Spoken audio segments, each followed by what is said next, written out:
ಅಲ್ಲಿ ಕ್ರಾಸ್ ಬರುತ್ತೆ.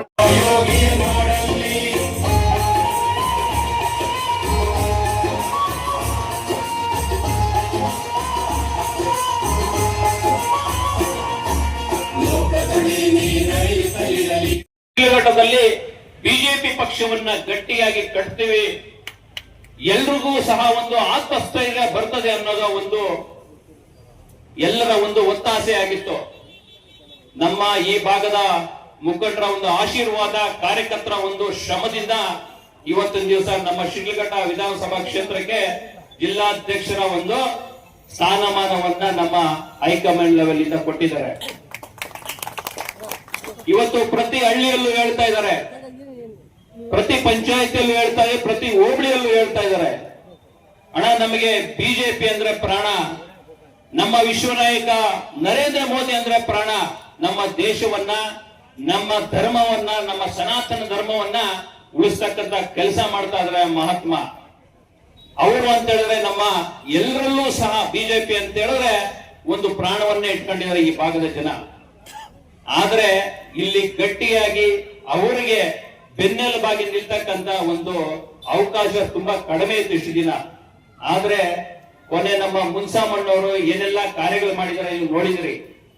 ಮೊದಲ ಬಾರಿ ಬಿಜೆಪಿ ಸಂಸದರಾಗಿ ಆಯ್ಕೆ ಆದ್ಮೇಲೆ ನಮ್ಮ ಕೋಲಾರದಲ್ಲಿ ಯಾವ ರೀತಿಯಾದಂತಹ ಅಭಿವೃದ್ಧಿ ಕಾರ್ಯಗಳನ್ನು ಮಾಡಿದ್ದಾರೆ, ಯಾವ ರೀತಿಯಾದಂತಹ ಬದಲಾವಣೆಗಳನ್ನು ಮಾಡಿದ್ದಾರೆ, ನಮ್ಮ ಧರ್ಮ, ಸನಾತನ ಧರ್ಮ, ಹಿಂದೂ ಧರ್ಮ ಅನ್ನೋದನ್ನ ಯಾವ ರೀತಿ ಮಾಡಿದ್ದಾರೆ ಅನ್ನೋದಕ್ಕೆ ಒಂದು ನಿದರ್ಶನ ಕ್ಲಾಕ್ ಟವರ್. ಹೇಳ್ತಾ ಇದ್ರೆ ಸುಮಾರು ದಿನಗಳಿಂದ ಈಗ ಸರ್ಕಾರ ಯಾವ ರೀತಿ ಈ ಚುನಾವಣೆಗೆ ಮುಂದೆ ಹಾಕೊಂಡು ತಮ್ಮದೇ ಆದ ರೀತಿಯಲ್ಲಿ ಜನ ವಿರೋಧಿ ರೀತಿಯಲ್ಲಿ ಕೆಲಸ ಮಾಡ್ತದೆ, ಅದು ಪ್ರತಿನಿತ್ಯ ನಾವು ನೋಡ್ತಾ ಇದೀವಿ. ಅವೆಲ್ಲವನ್ನು ಕೂಡ ಕಡಿವಾಣ ಹಾಕ್ಬೇಕಾದ್ರೆ ನಾವೆಲ್ಲರೂ ಕೂಡ ಪ್ರಾಮಾಣಿಕವಾಗಿ ನಮ್ಮ ನಮ್ಮ ಜವಾಬ್ದಾರಿ ಏನು ಪಕ್ಷದ ವರಿಷ್ಠರು ಅಥವಾ ತಾಲೂಕಿನ ವರಿಷ್ಠರು ಜವಾಬ್ದಾರಿ ಕೊಡ್ತಾರ ಆ ಜವಾಬ್ದಾರಿಯನ್ನು ಪ್ರಾಮಾಣಿಕವಾಗಿ ನಾವೆಲ್ಲರೂ ಕೂಡ ನಿಭಾಯಿಸಿದಾಗ ಮಾತ್ರ ನಮ್ಮ ನಮ್ಮ ಬೂತ್ ನಲ್ಲಿ, ನಮ್ಮ ನಮ್ಮ ಗ್ರಾಮದಲ್ಲಿ, ನಮ್ಮ ನಮ್ಮ ಪಂಚಾಯತ್ ಮಾಡಿದ್ರೆ ಸಾಕು. ಖಂಡಿತ ಭಾರತೀಯ ಜನತಾ ಪಕ್ಷವನ್ನು ನಾವು ಅತ್ಯಂತ ಸದೃಢವಾಗಿ, ಸಮೃದ್ಧಿಯಾಗಿ ಈ ಕ್ಷೇತ್ರದಲ್ಲಿ ಕಟ್ಟಬಹುದು. ಎಲ್ಲ ಚುನಾವಣೆಗಳು ನಾವು ಜಯಬೇರಿ ಸಾಧಿಸಬೇಕಾದ್ರೆ ನಮ್ಮೆಲ್ಲರ ಪ್ರಾಮಾಣಿಕತೆ ಇರಬೇಕಾಗ್ತದೆ, ನಾಯಕತ್ವಕ್ಕೆ ಗೌರವ ಕೊಡಬೇಕಾಗ್ತದೆ, ಪಕ್ಷದ ಜೊತೆ ಇರಬೇಕಾಗ್ತದೆ. ಆ ನಿಟ್ಟಿನಲ್ಲಿ ನಾವೆಲ್ಲರೂ ಕೆಲಸ ಮಾಡುವಂತೆ ತಮ್ಮಲ್ಲಿ ಮನವಿ ಮಾಡ್ತಾ ಈ ಒಂದು ಶುಭ ಸಂದರ್ಭ ಬಿಜೆಪಿ ಅಭ್ಯರ್ಥಿಯಾಗಿ ಹೊರಹೊಮ್ಮಬೇಕಾದ್ರೆ ನಮ್ಮ ಕೆಲಸ ಏನು ಅಂತ ನಾವು ಎನ್ಡಿಎ ಒಕ್ಕೂಟದಲ್ಲಿ ಇವತ್ತು ಜೆಡಿಎಸ್ ಪಕ್ಷ ಇರ್ಬೋದು, ಭಾರತೀಯ ಜನತಾ ಪಾರ್ಟಿ ಇರ್ಬೋದು. ಮೊನ್ನೆ ಒಂದು ಕಾರ್ಯಕ್ರಮದಲ್ಲಿ ಅವರವರ ಪಕ್ಷದ ಮುಖಂಡಗಳನ್ನ ಹೆಸರು ಹೇಳ್ಕೊಂಡು ಅವರವರ ಪಕ್ಷದ ಅಭ್ಯರ್ಥಿಗಳನ್ನ ಹೆಸರು ಹೇಳ್ಕೊಂಡು ಹೋಗಿರ್ತಕ್ಕಂಥದ್ದು ನಾವು ನೋಡಿದ್ದೀವಿ. ಅದ್ರ ಮೇಲೆ ಹೈಕಮಾಂಡ್ ಏನು ತೀರ್ಮಾನ ಮಾಡಿಲ್ಲ. ವಿಧಾನಸಭಾ ಚುನಾವಣೆ ಇನ್ನು 2.5 ವರ್ಷ ಐತೆ. 2.5 ವರ್ಷ ಇದ್ದಂತ ಸಂದರ್ಭದಲ್ಲಿ ಎನ್ಡಿಎ ಅಭ್ಯರ್ಥಿಯಾಗಿ ಸೀಕಲ್ ರಾಮಚಂದ್ರಗೌಡರು ಬರ್ಬೇಕಾ, ಇಲ್ಲಾಂದ್ರೆ ಈಗ ಇರ್ತಕ್ಕಂಥ ರಮಣ್ಣರು ಬರ್ಬೇಕಂತ ಹೇಳಿ ಪಕ್ಷದ ಹೈಕಮಾಂಡ್ ಅವರು, ಕುಮಾರಣ್ಣವರು, ನಮ್ಮ ವಿಜೇಂದ್ರಣ್ಣವರು, ನಮ್ಮ ನಡ್ಡಾಜಿಯವರು, ನಮ್ಮ ಅಶೋಕಣ್ಣವರು ಎಲ್ಲಾರು ಸೇರಿ, ನಮ್ಮ ಚಿಕ್ಕಬಳ್ಳಾಪುರ ಸುಧಾಕರಣ್ಣವರು ಎಲ್ಲಾರು ಸೇರಿ ಡಿಸೈಡ್ ಮಾಡ್ತಾರೆ. ಆದ್ರೆ ಮೊದ್ಲೇ ಡಿಸೈಡ್ ಮಾಡೋದು, ಮೊದ್ಲೇ ಹೇಳೋದು ತಪ್ಪಲ್ವಾ?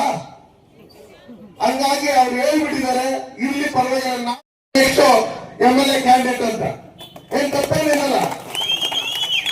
ಹಂಗಾಗಿ ನಾವು NDA ಇರತಕ್ಕಂಥ ಸಂದರ್ಭದಲ್ಲಿ ಯಾರಾದ್ರೂ ಅಭ್ಯರ್ಥಿಗಳನ್ನ ಘೋಷಣೆ ಮಾಡುವಂತ ಸಂದರ್ಭದಲ್ಲಿ ನಾವು ಸ್ವಲ್ಪ ನೋಡ್ಕೊಂಡು ಮಾತಾಡ್ಬೇಕು. ಯಾಕಂದ್ರೆ ಎಲ್ಲರೂ ಒಗ್ಗಟ್ಟಾಗಿ ಕೆಲಸ ಮಾಡಿದ್ರೆ ಇಲ್ಲಿ NDA ಅಭ್ಯರ್ಥಿ ಗೆಲ್ಲಕ್ಕಾಗೋದು. ಹಂಗಾಗಿ ಅವ್ರವ್ರ ಪಕ್ಷದ ಅಭಿಮಾನ ಅವ್ರಿಗೆ ಇದ್ದೇ ಇರುತ್ತೆ, ಅದಿರ್ಬೇಕು.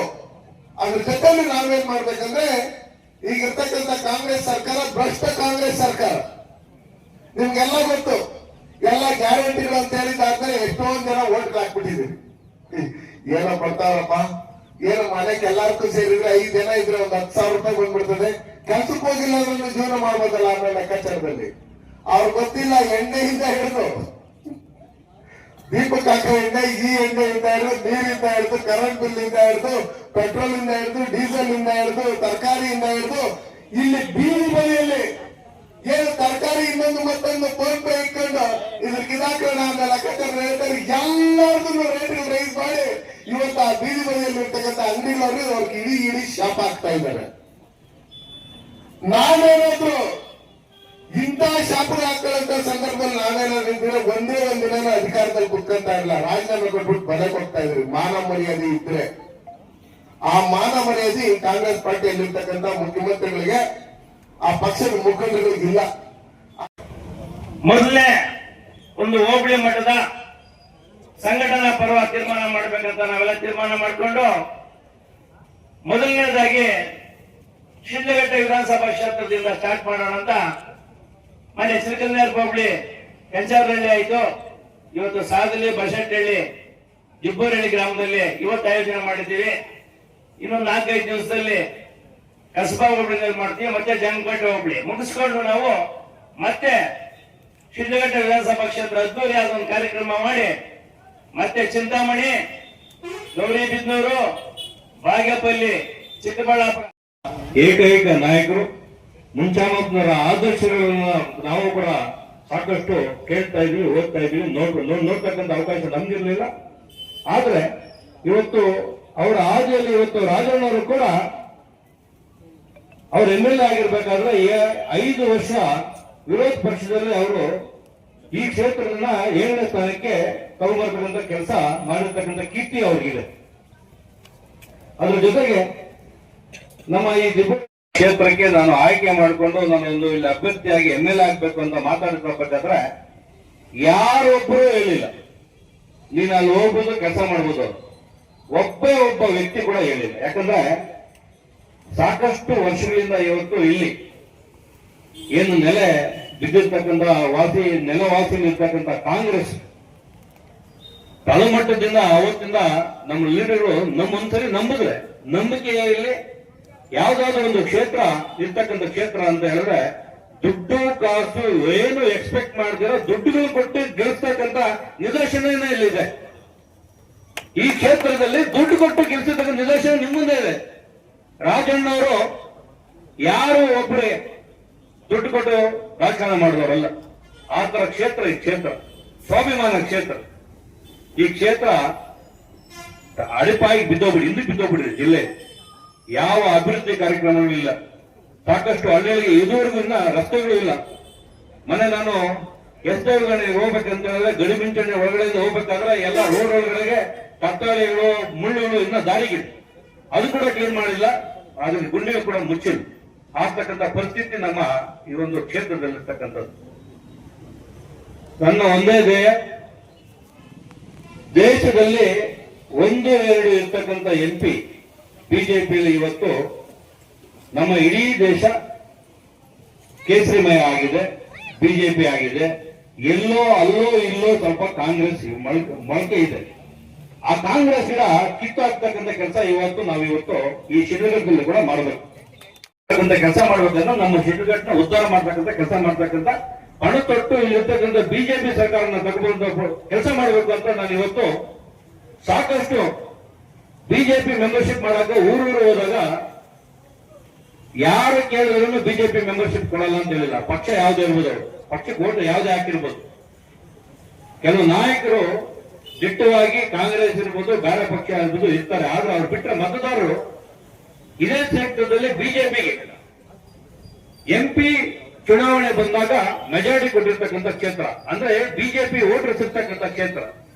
ಆದ್ರೆ ಇಲ್ಲಿ ಸ್ಥಳೀಯವಾಗಿ ನಮ್ಮ ಇರ್ತಕ್ಕಂಥ ನಾಯಕರಿಗೆ ಭರವಸೆ ಕೊಟ್ಟು ನಿಲ್ತೀವಿ, ನಿಮ್ ಜೊತೆ ನಾವು ಕೆಲಸ ಮಾಡ್ತೀವಿ ಅಂತಕ್ಕಂಥ ಒಂದು ಏನು ಈಗ ರಾಜಣ್ಣವರು ಆದಾದ್ಮೇಲೆ ಮತ್ತೆ ವಾಪಸ್ಸು ಯಾರು ಸಿಗ್ತಾ ಇರ್ತಿದ್ದ ಕಾರಣ ನಮ್ಮ ಪಕ್ಷ ತುಂಬಾ ಹಿಂದುಳಿದಿತ್ತು.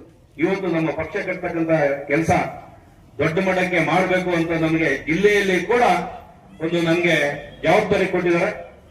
ನಮ್ಮ ರಾಜ್ಯದಲ್ಲಿ ಇರ್ತಕ್ಕಂಥ ನಾಯಕರು ಸಾಕಷ್ಟು ಗಮನಿಸಿದ್ದಾರೆ. ಜಿಲ್ಲೆಯಲ್ಲಿ ಯಾರಿಗೆ ಆಸಕ್ತಿ ಇದೆ, ಯಾರು ಕೆಲಸ ಮಾಡ್ತಾರೆ, ಯಾರು ಕೊಟ್ರೆ ಈ ಪಕ್ಷನ ಮುಂದಕ್ಕೆ ತಗೊಂಡೋಗ್ತಾ ಇದ್ರೆ ಆಸಕ್ತಿ ಇದೆ ಅಂತ ಅಳದು ತೂಗಿ ಮಾಡಿ ನನಗೊಂದು ಗೌರವಿತವಾಗಿ ಅವರನ್ನ ಗೌರವಿಸಿದ್ದಾರೆ.